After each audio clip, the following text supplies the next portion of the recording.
Anyway, ഈ വിഷയം കേരളത്തിൽ ഇപ്പോ വളരെ സജീവമായി കത്തി നിൽക്കുകയാണെന്ന് എല്ലാവർക്കും അറിയാം. നമ്മുടെ ഒരു പൊതുധാരണ കേരളത്തിൽ വലിയ ജാതിയൊന്നും ഇല്ലാത്ത തരത്തിലുള്ള ഒരു സമൂഹമാണ് എന്ന ഒരു പൊതുബോധം വർഷങ്ങളായി നിലനിൽക്കുന്നുണ്ട്. ശരിയാണ്, മറ്റ് സംസ്ഥാനങ്ങളെക്കാൾ നമ്മൾ വളരെ മുന്നിലാണ് പല കാര്യങ്ങളും. പക്ഷെ വളരെ ഹിഡനായി ഇത് വളരെ സജീവമായി നിലനിൽക്കുന്നു എന്നുള്ളത് മാത്രമല്ല, വിദ്യാഭ്യാസ മേഖലയിൽ പല നിലയിൽ SC/ST വിഭാഗത്തിൽപ്പെട്ട കുട്ടികൾ അപഗണനയും അവമതിയും നേരിടുന്നു എന്നുള്ളത് ഒരു വസ്തുതയാണ്. രജനീസാനന്ദന്റെ ആത്മഹത്യയെ കുറിച്ച് നിങ്ങൾ പുതിയ തലമുറക്ക് അറിഞ്ഞുകൂടെങ്കിലും പഴയ തലമുറയ്ക്ക് അറിയാം. 16 വർഷം മുമ്പ് നടന്നതാണ്. ഇവിടെ ഈ ദേവസ്വം ബോർഡ് ബിൽഡിങ്ങിന്റെ മുകളിൽ നിന്ന് എൻട്രൻസ് കമ്മീഷൻ ഓഫീസിൽ നിന്ന് താഴേക്ക് ചാടി ആത്മഹത്യ ചെയ്ത കുട്ടിയാണ്. ഒരു മൊബൈൽ ഫോൺ ഇല്ലാത്തതിന്റെ പേരിൽ കോവിഡ് കാലത്ത് 9ാം ക്ലാസ്സുകാരനെ ആത്മഹത്യ ചെയ്ത് എനിക്ക് ഓർമ്മയുണ്ടാകും. ഇതിൻ്റെത് ഒരൊറ്റപ്പെട്ട സംഭവമല്ല.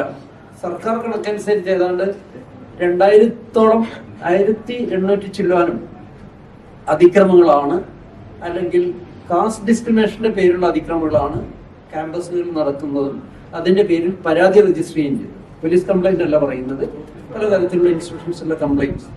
അതിൽ പലതും പരിഹരിച്ചു എന്നാണ് പറയുന്നതെങ്കിലും ഇത്രത്തോളം ഗ്രാവിറ്റി നമ്മുടെ സ്റ്റേറ്റിൽ ഉണ്ട്. ഇത് പൊതുസമൂഹം വേണ്ടവണ്ണം അത് അഭിസംബോധന ചെയ്ത് തുടങ്ങിയിട്ടില്ല.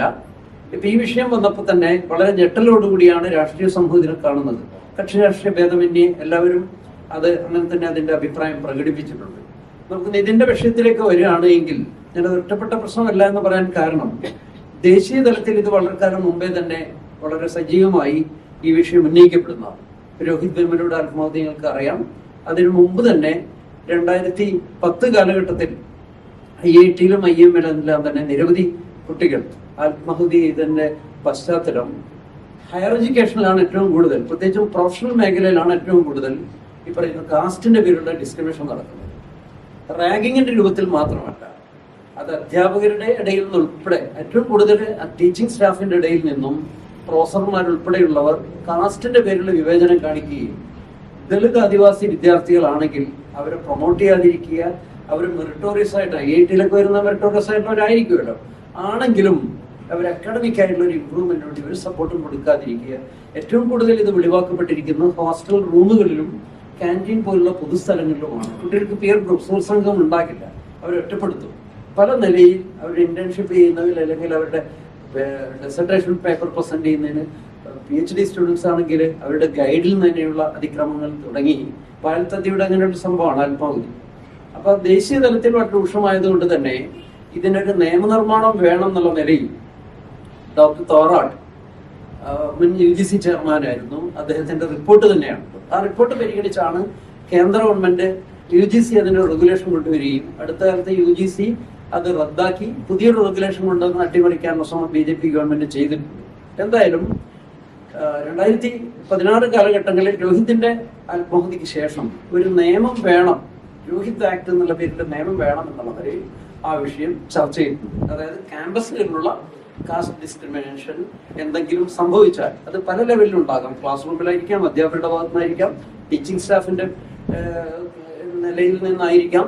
അത് പനിഷബിൾ ആക്കാനുള്ള മാർഗങ്ങൾ നിർദ്ദേശിക്കുന്ന ഒരു നിയമം വേണമെന്നുള്ളത് ദേശീയ തലത്തിൽ തന്നെ ചർച്ച ചെയ്യുന്നു. കർണാടക ഗവൺമെന്റ് ഒരു നിയമം പാസ്സാക്കി. ഞാൻ കാര്യം പശ്ചാത്തലം പറഞ്ഞത് ഇങ്ങനെ ഒരു പ്രൊട്ടക്റ്റീവ് ലോ ഇല്ലാത്തത് കൊണ്ട് തന്നെയാണ്. ഇതുമായി ബന്ധപ്പെട്ട് കുറ്റവാളികൾ നമ്മൾ പലപ്പോഴും വലിയ കുറ്റം ചെയ്യുന്നു. ഇതിലിപ്പോ കുറ്റാരോപിതരായിരിക്കുന്ന അധ്യാപകർ ചെയ്ത് കാട്ടിക്കൊണ്ടിരിക്കുന്ന കാര്യങ്ങൾ മരണപ്പെട്ട കുട്ടികളെ ഇപ്പൊ പറയുന്നത്, അത് സാക്ഷ്യപ്പെടുത്തുന്നത് അവിടെ തന്നെയുള്ള ജൂനിയർ സീനിയർ ഭേദമന്യേ അവരിപ്പോ വെളിവാക്കിക്കൊണ്ടിരിക്കുകയാണ്. എത്രത്തോളം ദൂരമായ നിങ്ങളെല്ലാം പ്രിന്റ് മീഡിയ എടുത്ത് നോക്കിയാൽ ഇന്നത്തെ മനോരമയിലും മാതൃഭൂമിയിലും എല്ലാ പത്രങ്ങളിലും അത് നിറഞ്ഞു നിൽക്കുകയാണ് അവിടുത്തെ അതിക്രമങ്ങൾ. ഇപ്പോ അതങ്ങനെ ആയിരിക്കെ തന്നെ ഈ വിഷയം സംസ്ഥാന ഗവൺമെന്റ് പോലീസ് കൈകാര്യം ചെയ്യുന്നത് ഈ വിഷയത്തെ ഡയല്യൂട്ട് ചെയ്യാൻ ശ്രമിക്കുന്നു എന്നുള്ളതാണ് ഞങ്ങൾ ഈ പത്രസമ്മേളനത്തിൽ ഹൈലൈറ്റ് ചെയ്യാൻ ശ്രമിക്കുന്നത്. നിങ്ങൾ ഓർക്കണം, ഇപ്പോഴും പ്രതികളെ അറസ്റ്റ് ചെയ്തിട്ടില്ല. എന്തടിസ്ഥാനത്തിലാണ് ഈ പ്രതികളെ സുരക്ഷിതമായി വിട്ടിരിക്കുന്നത്? സ്ഥാപനമാരെ സസ്പെൻഡ് ചെയ്ത് കഴിഞ്ഞു. 3 പേരെ സസ്പെൻഡ് ചെയ്തു. ഒരു അധ്യാപകരെ സസ്പെൻഡ് ചെയ്യണമെങ്കിൽ കൃത്യമായ കാരണമുണ്ട് എന്ന് അവർക്ക് ബോധ്യപ്പെട്ടതുകൊണ്ടാണ് ഇൻസ്റ്റിറ്റ്യൂഷൻ അധികാരികൾ. ഞങ്ങളുമായി ബന്ധപ്പെട്ട ചില സംഘടനകളിൽ നിന്ന് കോളേജ് ഇന്നലെ പ്രിൻസിപ്പലിനെ വിസിറ്റ് ചെയ്തപ്പോൾ അദ്ദേഹം പല നടപടികളും ശരിവെച്ചു, അവിടെ കുറ്റകൃത്യങ്ങൾ ഉണ്ടായിട്ടുണ്ട്, ഞങ്ങൾ നിങ്ങളോടൊപ്പമാണ് എന്നൊക്കെ പറയുന്ന ഒരു സാഹചര്യമുണ്ട്. പക്ഷേ അത് മാത്രമല്ല, ഇതിലിപ്പോ കൾപ്പബിൾ ഹോമിസൈഡ്, ബോധപൂർവമല്ലാത്ത നരഹത്യ, ആത്മഹത്യയൊക്കെ പറയാനൊക്കെ ബോധപൂർവമല്ലാത്ത നരഹത്യ, അത് പഴയ നിയമം അനുസരിച്ച് 304 അതനുസരിച്ചുള്ള കുറ്റം ചാർത്തിയിട്ടുണ്ട്, FIR ഇട്ടിട്ടുണ്ട്. തദനുസൃതമായി SC/ST അട്രോസിറ്റി ആക്ടിന്റെ വകുപ്പുകളും ഉൾപ്പെടുത്തിയിട്ടുണ്ട്. ആന്റി റാങ്കിംഗ് ലോ ആയിട്ട് ബന്ധപ്പെട്ട എന്തെങ്കിലും ഉൾപ്പെടുത്തിയിട്ടുണ്ടെന്ന് അറിഞ്ഞില്ല. സ്വാഭാവികമായിട്ട് ഇത് നോൺ ബെയിലബിൾ ആണ്, ജാമ്യം കൊടുക്കാൻ പാടില്ലാത്ത തരത്തിലുള്ള കുറ്റമായതുകൊണ്ട് വിത്ത് ഇമ്മീഡിയറ്റ് ഇഫക്ട് അറസ്റ്റ് ചെയ്യേണ്ടതും അവരുടെ മൊഴികൾ റെക്കോർഡ് ചെയ്യുന്നതും ഇത് ചെയ്യുന്നില്ല എന്നുള്ളതാണ് ഈ കേസിന്റെ ഒരു അതിനെ വഴിതിരിച്ചു വിടുന്നു എന്ന് ഞങ്ങൾ ന്യായമായും സംശയിക്കുന്നത്. കാരണം ഇതിലൊരു വിഷയം, കുട്ടി ഒരു ലോൺ ആപ്പ് വഴി ഒരു വായ്പ എടുത്തതിനെ ഹൈലൈറ്റ് ചെയ്യാൻ അതുമൂലമുള്ള ഒരു മാനസിക സമ്മർദ്ദം കൊണ്ടാണ് കുട്ടി ആത്മഹത്യയിലേക്ക് എത്തിയത് എന്നതും പരിശോധിക്കേണ്ടതെന്നാണ് പോലീസിന്റെ ഒരു വീക്ഷണം. ഇത് കുടുംബം വിശദീകരിച്ചു, 14,000 രൂപയുടെ കടമെടുത്തു, അതെല്ലാം വീട്ടിൽ തീർത്തു, പിന്നെ അതുമായി ബന്ധപ്പെട്ട പ്രശ്നത്തെ വിവാദമാക്കി, അതാണ് മരണകാരണം എന്ന് ഈ പ്രതികളിൽ നിന്നൊരു മൊഴി കിട്ടാൻ, പ്രതികൾ അങ്ങനെയുള്ള അവരെ കേസിനെ ഡിഫെൻഡ് ചെയ്യാം, അവർക്ക് ഡിഫൻസിന് വേണ്ടിയുള്ള ഉപാധി പോലീസ്, പ്രത്യേകിച്ചും കണ്ണൂർ ജില്ലാ പോലീസ് കമ്മീഷണർ, അവിടുത്തെ സിറ്റി കമ്മീഷണർ ഉണ്ടാക്കി കൊടുത്തുകൊണ്ടിരിക്കുന്നു എന്നുള്ളതാണ് ഇതിൽ പ്രശ്നം. എന്താ സംഭവിക്കാൻ പോകുന്നത് ഞാനിപ്പോ തന്നെ പറയാം. അറസ്റ്റ് നീണ്ടുപോകുന്നു, അവർ ഹൈക്കോടതിയെ മുൻകൂർ ജാമ്യത്തിന് സമീപിക്കുന്നു. നോൺ ബെയിലബിൾ ഒഫൻസിന്, പ്രത്യേകിച്ചും അട്രോസിറ്റി ആക്ടുമായി ബന്ധപ്പെട്ട കാര്യങ്ങൾക്ക് മുൻകൂർ ജാമ്യത്തിന് വ്യവസ്ഥയില്ലെങ്കിലും സാധാരണ ഒരു കീഴ്വഴക്കം പോലെ ചെയ്യുന്നത്, കോടതി പെറ്റീഷൻ ഡിസ്മിസ് ചെയ്യുന്നതിന് പകരം കേസ് ഡിസ്പോസ് ചെയ്തിട്ട് പറയും, ഇത് നിങ്ങൾ മജിസ്ട്രേറ്റ് കോടതിയെ സമീപിച്ചോളാൻ പറയും. ഈ ഒരു സാധ്യത ഉപയോഗിച്ച് മജിസ്ട്രേറ്റ് കോടതിയെ സമീപിക്കുകയും മജിസ്ട്രേറ്റ് കോടതി ജാമ്യം കൊടുക്കുകയും ചെയ്യും. നിരവധി കേസുകളിൽ ഇങ്ങനെ മുൻകൂർ ജാമ്യം കൊടുത്തിട്ടുണ്ട്. വളരെ ഇല്ലീഗലായാണ് സംഭവിച്ചുകൊണ്ടിരിക്കുന്നത്. അതിനുള്ള ഒരു സാഹചര്യത്തിലേക്കാണ് പോകുന്നത്. ഗവൺമെന്റിന് ആർജവമുണ്ടെങ്കിൽ, ഇപ്പൊ ഒരു കെയർടേക്കർ മന്ത്രിസഭയാണുള്ളത് നമുക്കറിയാം. പിണറായിയുടെ നേതൃത്വത്തിലുള്ള ആഭ്യന്തര വകുപ്പിന് എന്തെങ്കിലും ആർജവമുണ്ടെങ്കിൽ, അദ്ദേഹത്തിന്റെ മണ്ഡലത്തിലാണ് ഇത് സംഭവിച്ചിരിക്കുന്നത്, ധർമ്മട മണ്ഡലത്തിൽ എന്തെങ്കിലും ആർജവമുണ്ടെങ്കിൽ പ്രതികളെ ഇന്ന് തന്നെ അറസ്റ്റ് ചെയ്യണം. പ്രതികളെ അറസ്റ്റ് ചെയ്യുന്നില്ല എന്നതിന്റെ അർത്ഥം കേസ് അട്ടിമറിക്കയിലേക്ക് പോകുന്നു എന്നതാണ്. ഒന്ന് നിങ്ങൾ ആലോചിക്കണം, പ്രതികൾ വളരെ ബലവാന്മാരാണ്. ഇവർ സസ്പെൻഷൻ ഒരു ഹ്രസ്വകാലത്തിലേക്ക് ഉണ്ടാകുള്ളൂ. അന്വേഷണം എന്തുകൊണ്ടെങ്കിൽ ക്യാമ്പസിലേക്ക് തിരിച്ചു വരും. ഇനി ക്യാമ്പസിൽ തിരിച്ചു വന്നിരുന്നെങ്കിലും അവർക്ക് സാക്ഷികളെ സ്വാധീനം ചെലുത്താൻ കഴിയുന്ന വലിയ സാധ്യത നമ്മുടെ മുമ്പിലുണ്ട്. പ്രതികളെല്ലാം തന്നെ പ്രബലരാണ്. അവരുടെ ബന്ധങ്ങളൊന്നും ഞാൻ പറയുന്നില്ല, പ്രബലരാണ്. അതുകൊണ്ട് തന്നെ അറസ്റ്റ് ചെയ്യുന്നില്ല എന്നതിന്റെ അർത്ഥം സർക്കാരിന്റെ SFI സ്റ്റാൻഡ് എടുത്തുള്ളത് ശരിയാണ്, പക്ഷെ എന്തുകൊണ്ട് അറസ്റ്റ് നടക്കുന്നില്ല എന്നുള്ളത് വളരെ പ്രോബ്ലമാറ്റിക് ആണ്. അതുകൊണ്ട് ഞങ്ങൾ പ്രധാനമായും ഉന്നയിക്കുന്ന ഒരു ആവശ്യം, ഈ 304 മാത്രം പോരാ. അതിന് ആത്മഹത്യ പ്രേരണയുണ്ട്, അറ്റ്ലീസ്റ്റ് 308 നരഹത്യക്കുള്ള കേസ് എടുക്കണം. മാത്രമല്ല മറ്റെന്തെങ്കിലും എലമെന്റ്സ് ഉണ്ടോ, മർഡർ ഉണ്ടോ എന്ന് നമുക്ക് അറിഞ്ഞുകൂടും. അത് ഇൻവെസ്റ്റിഗേഷനിൽ പ്രൂവ് ചെയ്യപ്പെടേണ്ടതാണ്. സാധ്യതയും തള്ളിക്കളയാൻ പറ്റില്ല. പോലീസ് അങ്ങനെ ഇല്ല എന്നൊക്കെയാണ് പറയുന്നത്. അതൊന്ന്. രണ്ടാമത്തെ, സ്ഥാപനത്തിന്റെ അംഗീകാരം റദ്ദാക്കണം. ഇത്തരം സ്ഥാപനങ്ങൾക്ക് എന്തടിസ്ഥാനത്തിലാണ് അംഗീകാരം നിലനിർത്തുന്നത് എന്നുള്ളത്. കണ്ണൂർ മെഡിക്കൽ കോളേജിനെ സംബന്ധിച്ച് വ്യാപകമായി നേരത്തെ പരാതി ഉണ്ടായിരുന്നു. അതേ ക്യാമ്പസിലാണ് നടക്കുന്നത്, അതേ മാനേജ്മെന്റ് ആണെന്നാണ് എന്റെ ധാരണ. അവിടെ ഇല്ലാത്ത കുട്ടികളുടെ എണ്ണം പെരുപ്പിച്ച് കാണിച്ചതിന്റെ പേരിൽ ഇന്ത്യൻ മെഡിക്കൽ കൗൺസിലിന് അതിന്റെ താൽക്കാലികം റദ്ദാക്കിയിരുന്നു. ഇതിപ്പം ഇത്രയും ഗുരുതരമായ ഒരു സംഭവം ഉണ്ടായിട്ട് ആന്റി റാങ്കിങ്ങിന്റെ മാത്രമല്ല, ഒരു മർഡർ പോലുള്ള ഒരു സംഭവത്തിലേക്ക് നയിക്കുന്ന രീതിയിൽ സ്റ്റാഫ് റാങ്കിങ് ആണ് ഇവിടെ നടന്നിരിക്കുന്നത്. ടീച്ചിങ് സ്റ്റാഫിന് കുട്ടികളൊക്കെ ചെറിയ റാങ്കിങ്ങാണ് നടത്തുന്നുണ്ടെങ്കിലും അതെല്ലാം സഹിച്ച് കുട്ടികൾക്ക് നിൽക്കുന്നു. പക്ഷെ അധ്യാപകരുടെ പക്ഷത്ത് നിന്ന് സംഘടിതമായി ഉണ്ടായിരിക്കുന്ന ഒരു സംഭവം ഉണ്ടായപ്പോൾ അതിന്റെ അംഗീകാരം എന്തിനും നിലനിർത്തിക്കൊണ്ടുപോകണം എന്നത് പ്രശ്നമാണ്. അതുകൊണ്ട് അംഗീകാരം റദ്ദാക്കണം. മൂന്നാമത്, അടിയന്തരമായും ഗവൺമെന്റ് ചെയ്യേണ്ടത്, ഞാൻ ആദ്യം ഇൻട്രൊഡക്ഷനിൽ പറഞ്ഞതുപോലുള്ള രോഹിത് ആക്ട് പോലുള്ള ഒരു SC/ST സ്റ്റുഡൻസിനെതിരെ അതിക്രമം തടയാനുള്ള ഒരു ലോ സംസ്ഥാന നിയമസഭ അടിയന്തരം പാസ്സാക്കണം. ഞങ്ങൾ ഈ ഇലക്ഷന് മുമ്പ് എല്ലാ മുന്നണികൾക്കും ഒരു അവകാശ പത്രിക കൊടുത്തതിൽ പ്രധാനപ്പെട്ട ഒന്നേതായിരുന്നു. അത് UDF അംഗീകരിച്ചിട്ടുണ്ട്. അവരുടെ പ്രകടന പത്രികയിൽ ആ വാഗ്ദാനം വന്നിട്ടുണ്ട്. എനിക്ക് തോന്നുന്നു 2-3 ദിവസം പാർട്ടി സംഭവം ഉണ്ടായ ഉടൻ തന്നെ VD സതീഷ് സാർ അതങ്ങനെ ഞങ്ങളത് വന്നാൽ നടപ്പാക്കുന്നു വീണ്ടും പറഞ്ഞിട്ടുണ്ട്. ഏത് ഗവൺമെന്റ് ഇപ്പം ഭരണ പ്രതിപക്ഷമെല്ലാം തന്നെ യുനാനിമസ് ആയി എടുക്കേണ്ടതാണ് രോഹിത് ആക്ട് പോലുള്ളൊരു നിയമം. അതുണ്ടെങ്കിൽ മാത്രമേ കുറ്റങ്ങൾ ആവർത്തിക്കാതിരിക്കൂ. ഇതാണ് ഞങ്ങൾക്ക് പറയാനുള്ളത്. ഈ 3 ആവശ്യങ്ങൾ ഉന്നയിച്ചാണ് ഞങ്ങൾ 18-ാം തീയതിയോടേക്ക് സ്റ്റേറ്റ് ലെവൽ ഒരു മാർച്ച് നടത്തുന്നത്. ഏതാണ്ട് 1000-ഓളം പേര് പങ്കെടുക്കുന്ന ഒരു പ്രൊട്ടസ്റ്റ് മാർച്ചായിരിക്കും അത്. അപ്പോൾ ഇതിൻ്റെ ഒരു പ്രാധാന്യം നിങ്ങളെ മീഡിയ സുഹൃത്തുക്കൾ എന്താണ് പറയേണ്ടത് മനസ്സിലാക്കിക്കൊണ്ട് അത് ഫോളോ അപ്പ് ചെയ്യണം എന്നാണ് കരുതുന്നത്. മീഡിയയുടെ വലിയ സപ്പോർട്ട് അതിനകത്തുണ്ട്. എന്നിട്ട് അതൊന്നുകൂടി അഭ്യർത്ഥിക്കുകയാണ്. പഠന പ്രക്രിയ എന്ന് പറയുന്നത് വിദ്യാർത്ഥി കേന്ദ്രീകൃതമാക്കിയിട്ടുണ്ട്. എന്നാൽ അത് ഹയർ സെക്കൻഡറി ലെവലിലും ഹൈസ്കൂൾ ലെവലിലും ഒക്കെയാണ്. പക്ഷെ ഇപ്പോഴും ഈ പഠന പ്രക്രിയ ഹയർ എഡ്യൂക്കേഷനിൽ മാത്രം വിദ്യാർത്ഥി കേന്ദ്രീകൃതമായിട്ടില്ല.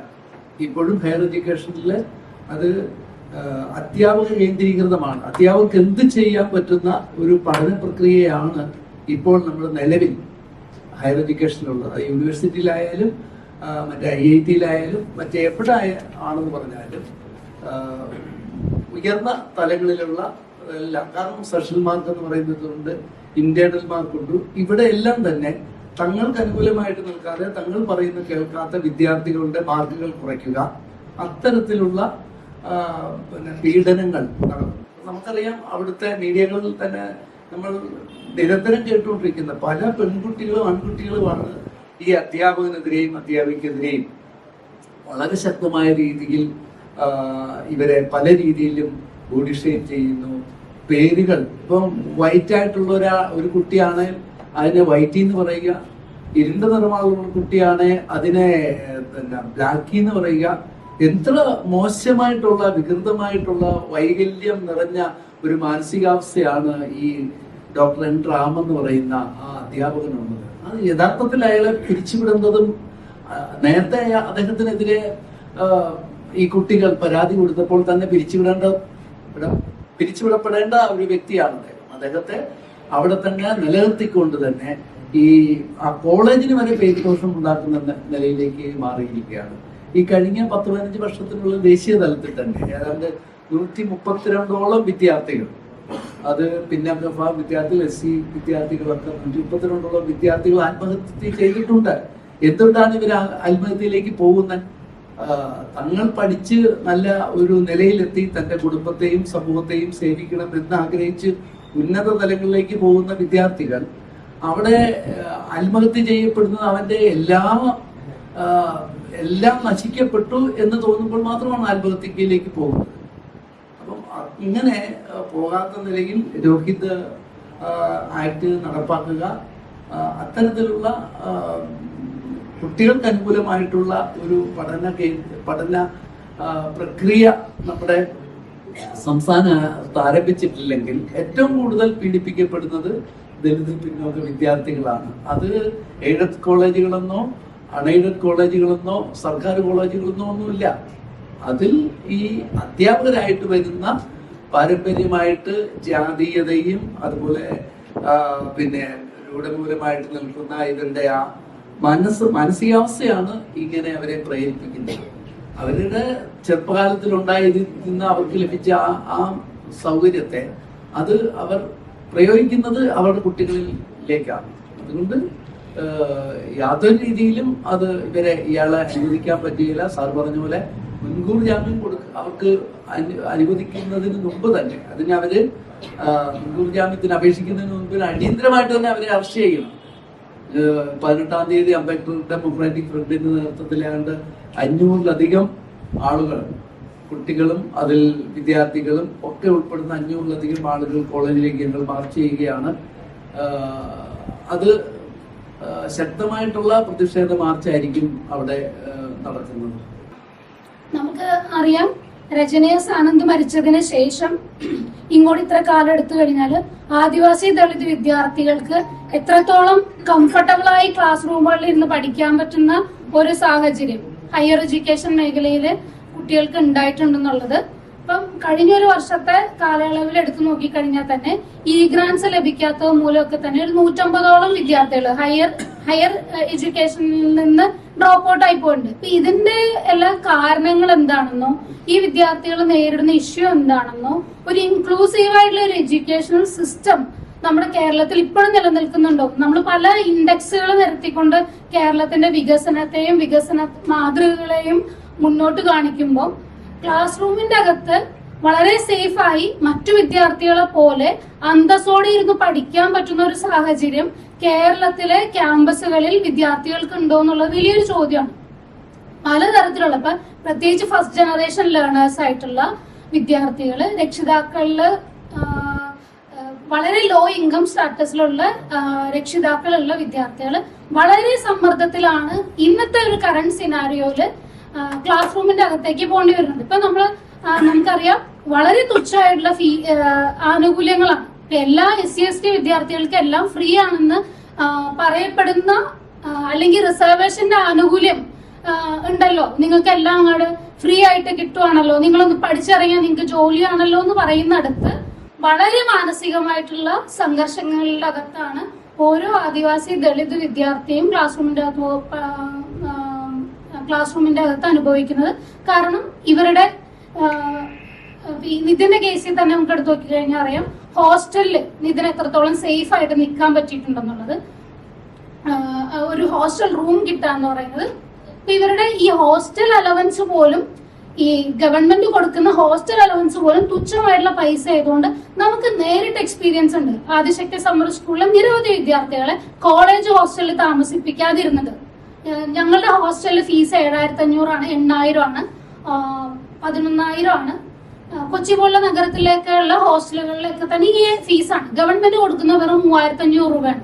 ഈ 3,500 രൂപ കൊണ്ട് നിൽക്കാൻ പറ്റാത്തതുകൊണ്ട് നിങ്ങൾ മറ്റുള്ള കുട്ടികളുടെ ഭക്ഷണമാണ്, പൈസയുടെ ഭക്ഷണമാണ് കഴിക്കുന്നതെന്നൊക്കെ പറഞ്ഞ് കുട്ടികളെ പല തരത്തില് വാർഡന്മാര്, ഹോസ്റ്റലിലെ സ്റ്റാഫുകള് വിദ്യാർത്ഥികളുടെ മുമ്പിൽ വെച്ച് എന്താ പറയാ അവരെ മോശമായി പെരുമാറിയതിന് ശേഷം പ്രൊട്ടസ്റ്റ് വരെ നടത്തിയിട്ടുള്ള ക്യാമ്പസുകളുണ്ട്. എന്നിട്ട് ഇത്രയും കാലമായിട്ട് എന്ത് നടപടിയാണ് സ്വീകരിച്ചിട്ടുള്ളത് എന്നുള്ളതാണ്. അപ്പൊ ഒരു ഇക്വിറ്റി എന്ന് പറയുന്നത് ഭയങ്കര ഇമ്പോർട്ടന്റ് ആണെന്നും ആ ഇക്വിറ്റി ഉണ്ടെങ്കിൽ മാത്രമാണ് ക്ലാസ് റൂമിന്റെ അകത്ത് സേഫായി വിദ്യാർത്ഥികൾക്ക് പഠിക്കാൻ പറ്റുന്നുള്ളത് കേരളത്തിലെ പൊതുസമൂഹം മനസ്സിലാക്കുകയും ഇതിനോട് പ്രതികരിക്കുകയും ചെയ്യേണ്ടതുണ്ട്.